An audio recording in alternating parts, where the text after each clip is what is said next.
컨트롤이 쉽지 않을 텐데. 근데 이게 저런 애들에 비해서 장점이 있으니까 이렇게 넣었겠지?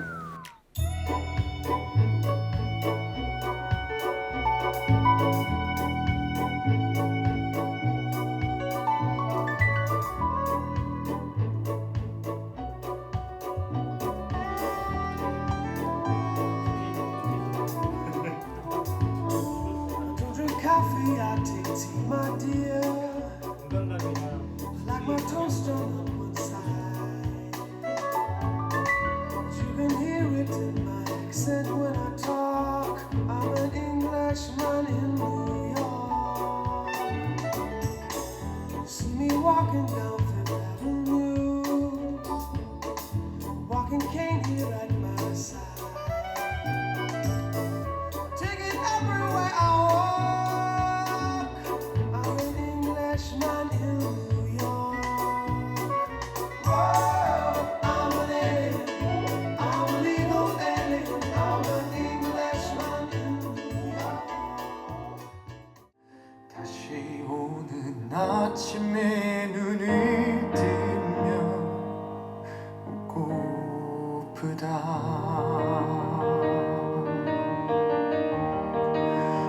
오늘 같은 밤 이대로 머물러도 될 꿈이라면 바랄 수 없는 걸 바라도 된다면 두렵지 않다면 너처럼 오늘 같은 날 마른 줄 알았던 오래된 눈물이 흐르며 잠들지 않는 내 작은 가슴이 숨을 쉰다.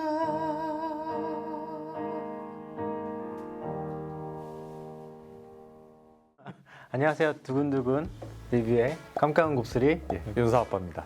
오늘은 저희가 하이탑에 와서 제네릭의 플래그십이라고 봐야죠. 금액을 보면 8381A라는 모델을 들어보고, 사실 저희는 두근두근 오디오는 이제 입문기부터 하이엔드를 포함한 홈 오디오를 지향하는 커뮤니티잖아요. 뭐 저희가 뭘 강요하진 않지만 주력은 사실 홈 오디오에 쓸 수 있는 바꿈질이 가능한 여러 기기들인데, 이 제네릭 같은 경우는 이거 하나로 끝내자라는 느낌이 좀 있고, 또 프로 오디오에서 이제 평탄한 FR을 원하는, 프리커시 리스폰스를 원하는 분들이 선호하는 장비인데, 개인적으로 프로 장비가 하이파이를 하는 홈 오디오 입문자들한테 어필하는 부분은 가성비라고 생각했어요. 왜냐하면 액티브 스피커를 하나 사면 구성 없이 좋은 소리를 한 번에 들을 수 있으니까 가성비로 접근해서 좋은 소리를 듣는 게 프로 오디오의 장점 아닌가? 그리고 편차가 적고 항상 균일한 퀄리티를 어디든지 즐길 수 있는 EQ를 활용해서 보정도 잘 넣고 툴도 많이 이제 활용할 수 있고, 이런 게 저는 개인적으로 설정이나 이런 소프트웨어적인 부분에서 지원이 있기 때문에 이 전체 가격을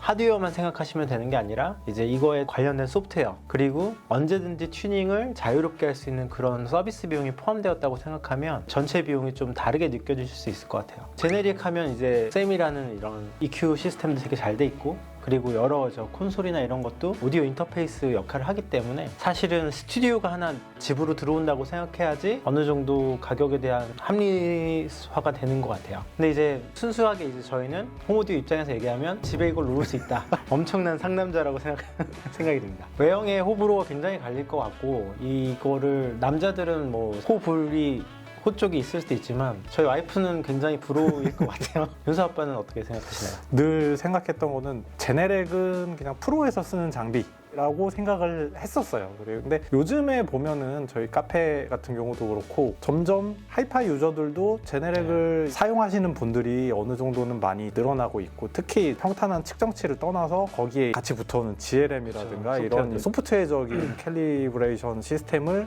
도입을 해서 집에서 음악 감상을 할 때 사용하시는 분들도 점점 수요가 늘어나고 있다라는 생각이 좀 들었어요. 일단은 우리가 제네렉을 얘기를 하려면 모니터링 스피커라는 얘기를 먼저 좀 해봐야 될 것 같아요. 그래서 과연 우리가 모니터링 스피커와 하이파이용 스피커가 경계가 무엇인가? 많이들 사용하고 계신 B&W 아니면 뭐 PMC 그렇죠. 이게 결국에는 아직도 타이틀은 모니터링 네, 스피커라고 달고 있거든요. 근데 어느 순간 그런 제품들은 하이파이용 스피커로 인식이 되고 있고, 근데 제네렉 같은 경우도 사실 이게 1978년도부터 시작된 스피커니까 굉장히 오랜 시간이 지났는데도 불구하고 아직까지도 프로용 장비라는 느낌으로 지금 분류가 되고 있어요. 그래서 이게 사실 전 조금 궁금하긴 하더라고요. 왜 똑같이 다 모니터링 스피커로 시작을 했는데 어떤 브랜드는 하이파이용 스피커라고 인식을 하고 제네렉 같은 경우는 아직까지도 그냥 프로 장비라고 생각을 하고 있을까? 이 구분이 어떤 부분에서 그런 결과를 가져왔다고 좀 생각을 하세요? 일단 개인적으로는 PMC나 네. BMW나 이런 제품들을 얘랑 걔랑 보면 외형에서 일단 큰 차이가 나잖아요. 네. 그러니까 홈오디오로 넘어온 제품들을 보면 가장 큰 차이가 결국 마감인 것 같아요. 네. 그러니까 BMW의 마감은 사실 굉장히 럭셔리하잖아요. 그렇죠. 보면 이게 조형물 거의 오브제 같은 느낌이 들 정도의 마감에 그냥 딱 봐도 와 되게 비싸 보인다 느낌 있다. 결국 프로 오디오는 실용성인데 이 제품이 주는 그런 기능과 성능 이런 거는 뭐 그쪽 필드에서 인정을 받은 거고 홈 오디오에 왔을 때도 실력은 충분하겠죠. 근데 홈 오디오에서는 과연 이제 소리만이 전부인가라는 요소가 있긴 한 것 같아요. 결국 취미라는 부분은 자기만의 소리를 만드는 부분도 있다고 생각하거든요. 프로는 균일화된 소리를 고객한테 전달해야 되는 이제 작업대 같은 역할이고 홈 오디오 하는 사람들은 장식장 같은 거라고 생각하거든요. 그래서 내가 만든 결과물들이 결국 내 장식장에 올라가는 것처럼 나만의 내가 추구하는 요즘 흑백 요리사 많이 가서 그런지 몰라도 미슐랭 스타 있는 그런 요리를 먹었는데 맛있는데 나는 된장찌개가 좀 더 맛있는 것 같은 그런 느낌 있잖아요. 그래서 홈 오디오 하는 사람들이 원하는 소리는 또 약간 다를 수 있지 않을까? 라는 생각이 들긴 했어요. 그리고 이제 제네렉 얘기를 좀 해보면 1978년에 이제 핀란드 회사예요. 46년 정도 된 회사예요. 8381A죠. 기존에 나왔던 제품 라인업하고는 조금 궤를 달리하는 모델이라고 생각이 돼요. 이거는 완벽하게 파필드, 그것도 굉장히 큰 공간에서 사용하는 거를 목표로. 얘 같은 경우는 대역 자체가 20Hz까지 내려가요. 말 그대로 풀레인지죠. 유닛 같은 경우도 보시면은 가운데 트위터랑 미드레인지가 같이 구성이 된 동축 시스템이 하나 박혀 있고, 미드가 그다음에 네 발이 또 별도로 들어 있고, 우퍼가 전면에 하나, 사이드에 두 발 해가지고 총 6개, 7개, 8개, 9개의 유닛이 박혀 있고, 심지어 아래쪽은 우퍼 모듈을 별도로 붙여놨어요. 그러니까 사실상 요 위에 있는 스피커에다가 밑에 서브우퍼를 붙여놓은 그런 느낌으로 이제 구성이 되어 있어요. 그래서 굉장히 광대역으로 20Hz에서 35kHz까지 지금 응답을 하고 있는데, 액티브 스피커에서 조금 걱정하는 게 히스 노이즈라든가 이런 부분들이 있지 않을까? 근데 뭐 전혀 뭐 그런 부분도 없고, 배경도 굉장히 정숙하고, 고음압에서도 저역대가 이 정도 공간에서는 부밍이 좀 많이 날 것 같은데 싶은 부분도 굉장히 잘 제어를 하면서 지금 이 공간에서 GLM으로 세팅이 되어 있으니까, 그래서 그런 부분들 사운드 측면에서 봤을 때는 어떠셨어요?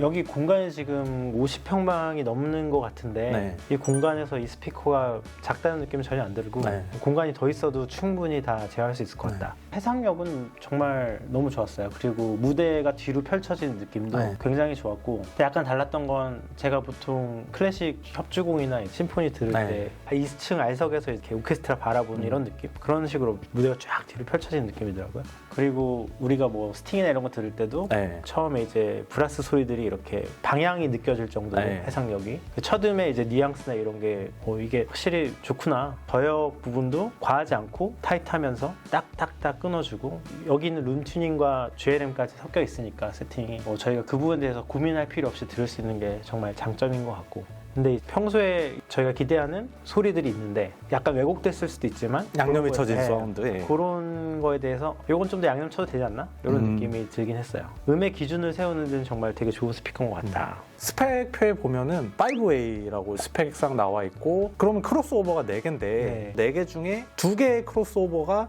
가변이라고 돼 있더라고요. 이제 GLM으로 측정을 해가지고 룸에 맞게 크로스오버를 세팅을 해준다. 이게 어떻게 된다는 거지 싶기도 하고, 크로스오버 때문에 이 배치나 그런 부분까지도 같이 고려되는 부분인데 가변이면 그런 것까지 얘네가 다 커버할 수 있다고? 그러니까요. 그런 생각을 하게 되죠. 이게 기술적으로 결국에 이제 제네렉에서 현재 본인들이 할 수 있는 모든 걸 다 투입한. 잘 활용만 할 수 있으면 굉장히 재밌는 스피커일 네. 것 같고 그래서 우리가 스피커를 바꾸고 앰프를 바꾸고 뭐 케이블을 바꾸고 뭐 이런 하이파이의 취미생활의 틀에서 이제는 들어놓고 소프트웨어도 돌려보고 EQ도 한번 바꿔보고 뭐 이런 식으로 좀 새로운 재미를 한번 찾을 수도 있을 것 같아요. 저도 이거 보면서 이제 계속 생각했던 게 이 가격대로 제가 시스템을 구성한다고 하면 네. 아마 다이아몬드 트위터가 있는 그렇죠. 얘네 같은 경우 특이사항이 보통 이제 하이파이 쪽은 네. 유닛을 뭐를 썼냐, 그렇죠. 다이아몬드를 썼냐, 네. 베릴륨을 썼냐. 근데 얘는 유닛은 사실 평범해요. 네. 뭐 특별한 소재를 넣어가지고 한 게 그렇죠. 아니라 들어가 있는 많은 기술들 이런 부분들을 통해서 이제 소리를 만들어내기 때문에 그렇죠. 그런 밸런스들이 있죠. 그래서 스튜디오를 집에 놓는 느낌으로 하면 네. 이 가격이 말이 네. 되는 것 같고 하이파이는 기기가 좋아진다고 무조건 소리가 좋아지는 게 아니라 네. 그 세팅하는 부분도 좀 존재하기 때문에 그 부분을 무시할 수가 없죠. 그래서 내가 소프트웨어 제어를 해서 이 친구들의 능력을 끌어낼 수 있는 부분에 대해서는 훨씬 이 가능성이 높은 것 같고 그렇죠. 왜냐하면 하이엔드 모델들을 세팅하는 것도 사실 능력이 필요한 부분이라서 네. 전문샵에서 맨날 만지는 분들도 제품이 올 때마다 고민하시면서 세팅하시잖아요. 그런 부분에서는 인건비까지 생각한다면 이 부분은 이제 저희 예산 범위는 한참 넘어간 제품이라서 그 부분에 대해서 말하기는 좀 어려울 것 같고 놓으실 분들은 일단 근데 공간은 많이 넓어야 될 것 같아요. 예. 그래야 스피커의 성능을 제대로 좀 즐길 수 있을 것 같은 그런 스피커죠. 예. 저도 공간 얘기는 계속 하게 되는 게 아까 뒤로 펼쳐지는 부분이 굉장히 좋아요. 네. 근데 그거를 다 느끼려면 공간이 넓을 수 지금 이 공간도 좁다는 느낌이 들었어요. 네. 좁아서 음을 못 듣겠다는 게 아니라 이거보다 더 넓으면 더 좋게 들을 수 그렇죠. 있겠다. 그래서 제가 느낀 제네렉은 소리 부분은 뭐 할 말이 없이 좋았고 네, 공간 장악력도 굉장히 좋았고 그리고 저희가 사실 이 금액대면 인클로저에 대해서 되게 얘기 많이 하잖아요. 네. 플라스틱이에요. 그렇죠. 네. 합성수지. 네. 그렇지만 얘네가 음향적인 특성을 굉장히 잘 잡아냈고 네. 성형이 쉬우니까 또 자기네가 원하는 모양으로 굉장히 균형이 잘 뽑았을 거란 말이죠. 변형도 적을 거고. 그래서 결국은 금액이 올라가도 얘네가 얘기하는 건 이제 실용성이 있고 정확한 그리고 편차가 적은 그런 소리를 추구하는 제품이라고 보면 될 것 같고 홈오디오 하는 사람들이 입장에서 이 프로 오디오를 볼 때 소리에 대해서는 믿을 수 있지만 내 취향과 집에서 하나의 공간을 차지하는 물건으로 봤을 때 어떤지 그런 부분이 약간 도전적인 부분인 것 같다. 네, 그게 오늘 제가 든 생각이었습니다. 만약에 제네렉을 한번 집에 들여서 들어보시고 싶으신 분들은 기존에 우리가 즐겨왔던 취미와는 조금 다른 방향에서 접근할 수 있는 스피커 그런 생각이 좀 듭니다. 예. 사운드에 관해서는 흠 잡기가 어려운 그런 사운드를 충분히 들려줬고요. 네, 예. 좋아하시는 분들이 왜 좋아하는지는 알겠어요. 예. 성능적으로 훌륭한 제품 오늘 이제 저희가 잘 만나서 재밌게 잘 들었습니다. 들어본 것 같습니다. 즐거웠습니다. 고맙습니다. 네.